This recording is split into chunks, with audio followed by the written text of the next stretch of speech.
donc je vais introduire la dernière présentation de cette session avant la conclusion. Et donc c'est Alain Dupuis qui est au BRGM, qui est professeur en hydrogéologie et qui est directeur du programme sur la gestion des eaux souterraines et le changement global, et qui a rejoint le BRGM depuis 2024. C'est bon. Voilà. Et je vous en prie. Et donc, il va parler de la chimie et des eaux souterraines. Merci beaucoup. Merci. Bonjour à tous et toutes pour cette invitation. Alors, pour un mécanicien des fluides, parler devant des chimistes, c'est toujours un peu délicat.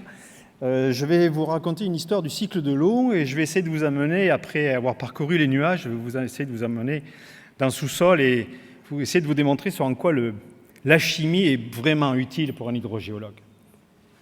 Du coup, on l'a déjà vu ce matin, mais je tiens à le rappeler. Vous avez ici une image du grand cycle de l'eau. Je l'illustrerai de manière différente tout à l'heure, avec cette fois-ci une vision volumique en pourcentage. Alors c'est bien 97%, 3%, les eaux souterraines 30%. Bon, ce sont des ordres de grandeur, mais ça ne parle pas vraiment. Ça ne parle pas vraiment parce qu'on n'a pas l'idée de ce qu'est le volume disponible. Alors, j'utilise cette image que vous verrez différemment. C'est notre planète, elle est bleue, elle est remplie, l'atmosphère est remplie de vapeur d'eau, il y a des nuages. Tout ce qui est noir, c'est de l'eau, ce sont les océans. On se dit, c'est la planète bleue, c'est la planète de l'eau. D'accord. Imaginez maintenant cette planète, c'est une image qu'on a vue ce matin déjà, mais j'insiste, la même planète, la même échelle, avec les eaux retirées. Et ces trois sphères à l'échelle. La plus grande, c'est la totalité des eaux disponibles sur Terre, atmosphère comprise. Ça fait une sphère de 1400 km de diamètre. Je vous laisse calculer le volume, 4 tiers de pierre cube. OK, on a le volume. La petite, qui est au centre des États-Unis, alors je ne sais pas, je pense que ici, voilà. Ça, c'est le volume à la même échelle, à peu près 270 km de diamètre pour la sphère, des eaux douces, avec les Islandises, les calottes glaciaires, les glaciers, les eaux souterraines, tout. Les eaux de surface, les marais, les cours d'eau. Et puis celle-ci, là, c'est l'eau douce dite de surface, ou facilement accessible. Ça, ce sont les lacs, cours d'eau, rivières, fleuves, zones humides et les nappes phréatiques, la première nappe qu'on peut atteindre depuis la surface. Cette sphère fait 56 km de diamètre. Et on ne crée pas d'eau. On l'a vu ce matin du dessalement, c'est-à-dire on va faire changer l'état, on va enlever une molécule salée, on va l'amener dans l'eau douce, on va concentrer un petit peu de notre côté, on va faire des bascules, des échanges. La Terre perd de l'eau par la haute atmosphère, mais elle en reçoit aussi par le cœur, par son cœur, par les roches que nous on appelle ignées. C'est de l'eau mantélique qui remonte et le bilan est à peu près constant. Donc on ne crée pas d'eau et il faut travailler avec ça. Vous avez donc la même représentation que tout à l'heure cette fois-ci, sauf que là, cette fois-ci, le cycle de l'eau que je vous présente, alors il y a des flux, tiens, c'est intéressant. Alors même si les échelles, les chiffres, des milliers de kilomètres cubes par an. C'est compliqué à imaginer ce genre d'échelle.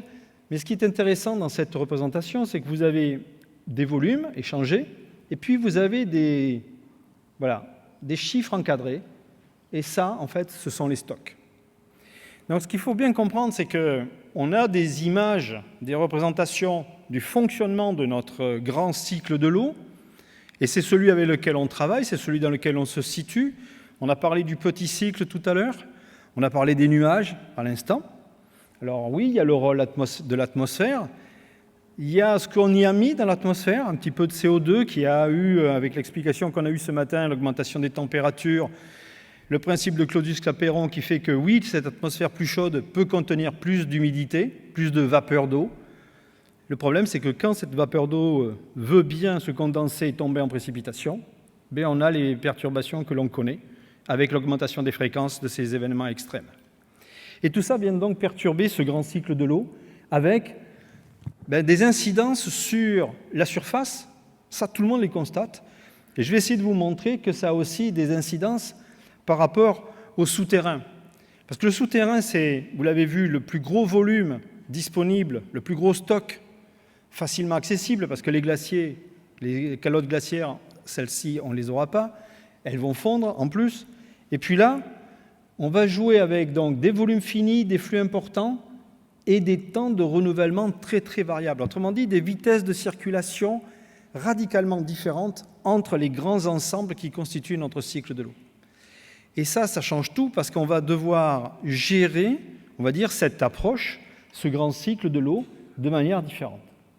Alors ici, c'est une représentation que j'utilisais souvent, qui en fait permet de voir les stocks. Vous voyez que les eaux souterraines font partie des plus gros stocks, tout comme l'eau atmosphérique, mais, enfin je veux dire, l'eau atmosphérique est beaucoup plus faible. Par contre, le flux ici est énorme, alors que le flux dans le souterrain est beaucoup plus petit. Et du coup, par voie de conséquence, ici vous avez un taux de renouvellement ou un temps de résidence très court pour l'atmosphère. Pour les eaux du sol et de la surface, à peu près 1 an en moyenne. 20 ans pour les eaux de surface, les lacs. Et vous voyez qu'en eau souterraine, on parle facilement de centaines, voire de milliers d'années. Et ça change tout. Parce qu'on ne gère pas un flux comme on gère un stock. Pour les jeunes qui sont dans la salle, vous n'avez pas encore de notion bancaire, ou pas trop, mais vous allez voir, vous allez vite comprendre l'allusion. Du coup, en quoi la chimie va nous aider ? En fait, en hydrogéologie, l'idée est de gérer ce stock qui donne à peu près, je le rappelle, en France, 60% de l'alimentation en eau potable. Donc cette hydrochimie, pour nous, elle est essentielle parce qu'en fait, au-delà du bilan d'énergie qui nous permet de faire des schémas de circulation, et on les imagine dans le sous-sol, parce que le sous-sol, à part faire des forages entre 2 points, on sait à peu près dire ce qu'il y a, mais pas avec une très très grande précision, et c'est un domaine de l'incertitude qu'il va falloir gérer. En fait, donc, du coup, la chimie s'est adaptée, enfin, nous avons utilisé la chimie, et c'est ce qui a été fait au cours des siècles, avec un concept de faciès hydrochimique. On a classé les eaux, on a une carte d'identité des eaux en fonction de son faciès. Et mes collègues chimistes, hydrochimistes ou hydrogéochimistes, ont cette capacité de dire, de simuler, de calculer l'évolution de la teneur en eau, en sel, en certaines concentrations, et son évolution dans l'espace et dans le temps. Alors, parmi les plus célèbres, vu que je viens de Bordeaux, mais ici, Schoeller-Birkhoff, et puis celui qui est actuellement parmi les plus utilisés parce que très visuel, vous avez des classes ici de qualité d'eau, et en fait, on classifie les eaux en bicarbonatées, calciques et magnésiennes. Pourquoi je vous montre celui-là ? Parce que c'est la classe d'eau où il y a le plus, on va dire, les ressources en eau souterraines sont le plus souvent dans cet ensemble. Alors, comment ça fonctionne ? Puisqu'on est à Paris, je me suis permis de prendre l'exemple du bassin parisien. Alors, quelques commentaires.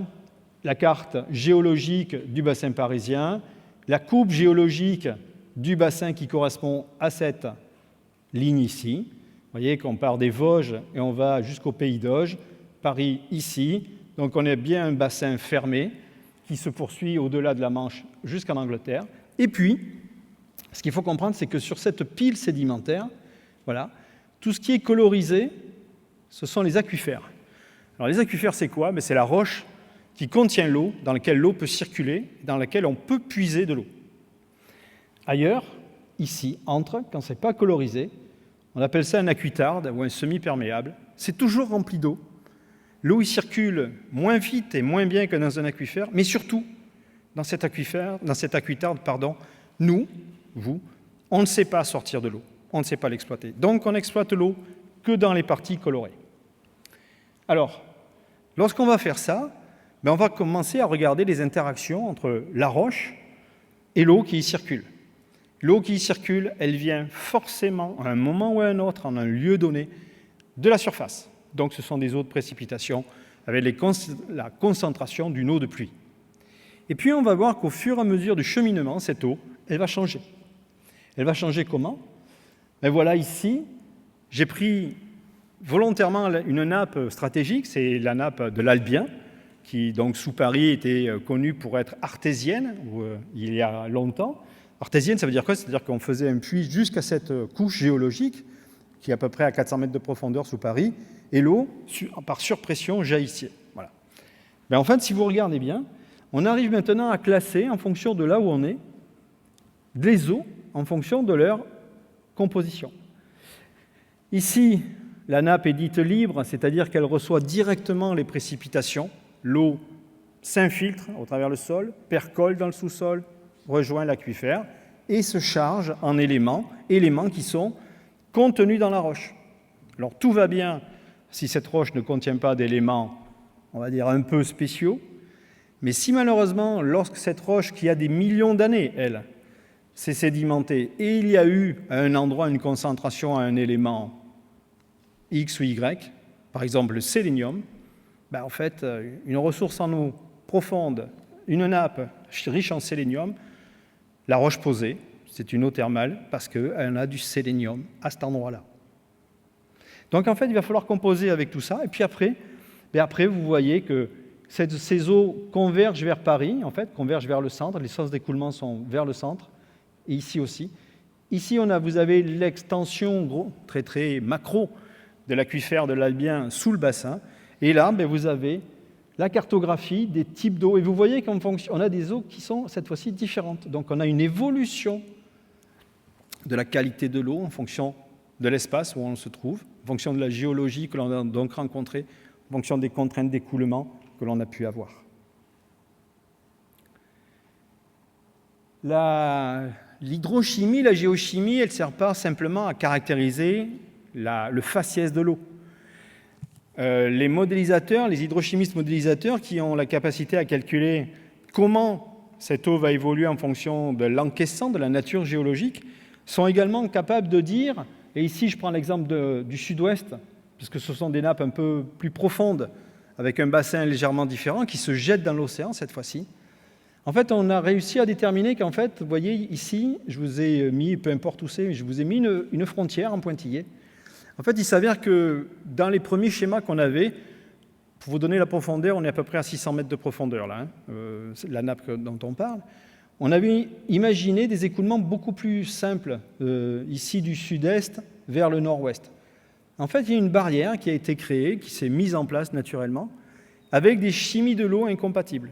Donc en fait, ces connaissances hydrochimiques ont été appréhendées par les modélisateurs comme moi, et on a donc tenu compte de cette évolution, de ces contraintes, pour revisiter le modèle de fonctionnement des ressources en eau souterraines, et donc avoir des éléments de réponse à donner aux décideurs pour dire comment gérer leurs ressources, ou exploiter, ou ne pas exploiter, où c'était possible, ou ça ne l'était pas. Sans ça, on avait, excusez-moi d'être aussi trivial, tout faux. Donc, on est sur des champs disciplinaires complémentaires qui viennent se renseigner. On a également, par rapport à la qualité, un volet surveillance. Ça a été évoqué ce matin, la DCE fait partie des choses qui obligent tous les États européens à contrôler leur qualité d'eau. Alors, contrôler leur qualité avec des critères qui sont donnés ici, ici, pour les eaux de surface, on parle de masse d'eau cette fois-ci, on ne parle pas de nappe ou d'aquifère, ce sont des ensembles plus gros de masses d'eau qui peuvent sommer plusieurs aquifères. Et pour les eaux souterraines, vous avez ici, on va dire, les critères qui permettent de dire si la masse d'eau est de bonne ou de mauvaise qualité, en fait, ce n'est pas de mauvaise qualité, c'est en bon ou mauvais état. L'objectif de la DCE est d'aller vers du bon état systématique pour toutes les masses d'eau. Et c'est là où on a des efforts à faire par rapport aux intrants, par rapport à l'hydrochimie, pour dire on peut ou pas améliorer. Je m'explique. Tout à l'heure, je vous ai parlé du sélénium de la roche posée. C'est un critère dégradant. Mais comme c'est un fond géochimique, ce n'est pas l'homme qui l'a introduit, c'est quelque chose qui est naturel, là, on ne peut rien faire. Si par contre, le critère dégradant, je vais prendre un exemple du nitrate, là, le nitrate, normalement, ce n'est pas la nature. Ça peut arriver que ce soit la nature, mais c'est plutôt l'homme qui l'a introduit. Et donc là, on a l'obligation d'engager des actions Alors ça a été géré, comme tout à l'heure, hein, ça a été dit par les agences de l'eau, mais il y a des actions pour limiter, pour abaisser les concentrations dans ces éléments polluants, perturbants, qui dégradent la qualité, tout simplement parce qu'on veut avoir ces ressources en eau. Et le « on », il est politique. Alors effectivement, en 2019, 689 masses d'eau souterraines, 70% en bon état. Vous avez ici une cartographie qui date un peu, mais qui a été publiée en 2022, sur des données 2019, sur la cartographie des masses d'eau souterraines de surface par rapport au territoire national. Je vous laisse regarder, mais vous voyez qu'on a encore quelques efforts à faire. Et puis après, tout ça, ça fait partie des données publiques. Donc tout ça est bancarisé dans des référentiels, des bases de données, le Sandre ou Hades, qui sont ouvertes au public, que vous pouvez consulter, qui sont ouvertes au public, mais pas si facilement accessibles en termes de données. Mais toutes les données de collecte, de surveillance, sont accessibles par tous les points et toutes les stations de mesure. Alors après, un autre volet que la chimie a fait vraiment avancer et nous a beaucoup aidé, c'est l'hydrologie isotopique. Je ne suis pas un chimiste, mais parmi les phénomènes notables qu'il faut savoir, c'est que par rapport à un référentiel qui est l'océan, dans le cycle, c'est l'océan qui sert de source, par évaporation, en fait, vous avez, en termes d'isotopes naturels, des appauvissements qui se font en fonction de la distance par rapport à la source et par rapport à l'altitude, mais également, surtout, par rapport à la température. Et donc, la référence, ici, on l'appelle le SMO, et puis plus on s'éloigne de cet équateur, plus on va vers des lignes, enfin une droite mondiale, météoritique, qui permet de caractériser, de positionner, en fait, le type de précipitation que l'on a. Souvenez-vous ce que je vous ai montré tout à l'heure dans le cycle de l'eau, les précipitations, pour moi, c'était ma fonction d'entrée. Alors ça se passait en quelques jours, quelques semaines, sauf que ça va se conserver en souterrain, et du coup, si on arrive à savoir et à repérer cette isotopie dans l'analyse d'une eau qu'on peut faire en profondeur, on saura dire depuis combien de temps elle circule, où est-ce qu'elle s'est infiltrée, quelles évolutions elle a suivies. Et ça, c'est tout l'enjeu que l'on a par rapport à une gestion quantitative de nos ressources. Ici, vous avez donc des explications. Ça a été fait pareil, là, sur des aquifères profonds. On est toujours dans le sud de la France, dans le sud-ouest. Et vous voyez qu'on arrive à remonter par isotopie, à reconstituer, grâce aux analyses isotopiques, on arrive à reconstituer l'historique des précipitations et qui se cale avec la courbe ici bleu ciel. C'est la courbe issue d'une carotte glaciaire.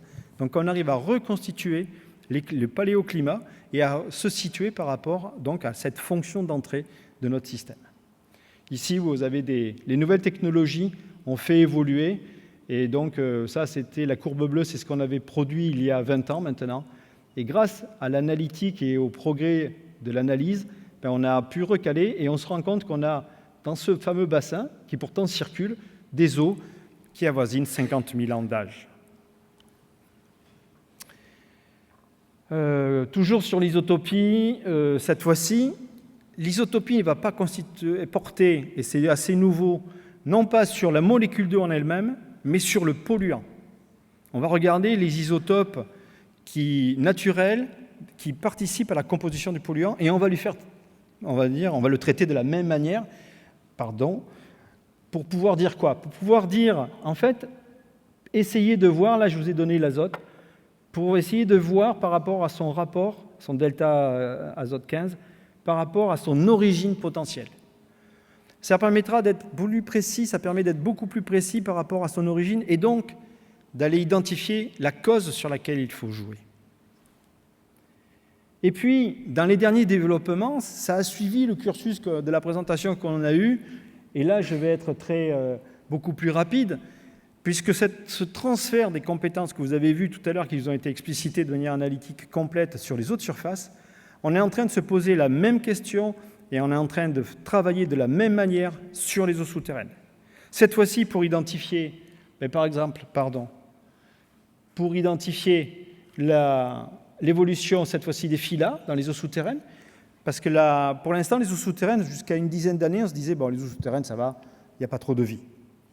En fait, on se trompe, Il y a des formes de vie, il y a de la stygofaune en surface, il y a de la microfaune un peu plus en profondeur. Et on se rend compte que, en fait, on a des questionnements parce que souvent, ces communautés bactériennes, elles sont sujettes à la recharge. Ça a été prouvé par un article. Et du coup, on est en train de se dire, tiens, mais la recharge artificielle, y compris avec des eaux usées, traitées, pourrait être un élément de solution pour recharger notre stock. Oui, mais on est peut-être en train aussi de perturber quelque chose qui est un biotope, et il faut peut-être savoir ce que l'on fait à l'avance et pas a posteriori. Donc ça, ce sont des outils qui sont actuellement développés et qui font, alors avec le schéma qui est ici, qui font office de travaux. Et puis vous avez dans le programme One Water un projet qui s'intéresse littéralement à ça, c'est-à-dire à l'inventaire, l'identification, la classification des ARN environnementaux et ADN environnementaux comme sentinelles de la qualité des milieux. Et voilà, ça c'était pour vous rappeler qu'on avait une très belle carte des aquifères en France, et ça, ce sont nos sources de pollution, parce que n'oubliez pas que tout ce qu'on y a mis, y compris l'atmosphère, c'est un peu notre faute. Voilà. Merci. Merci beaucoup.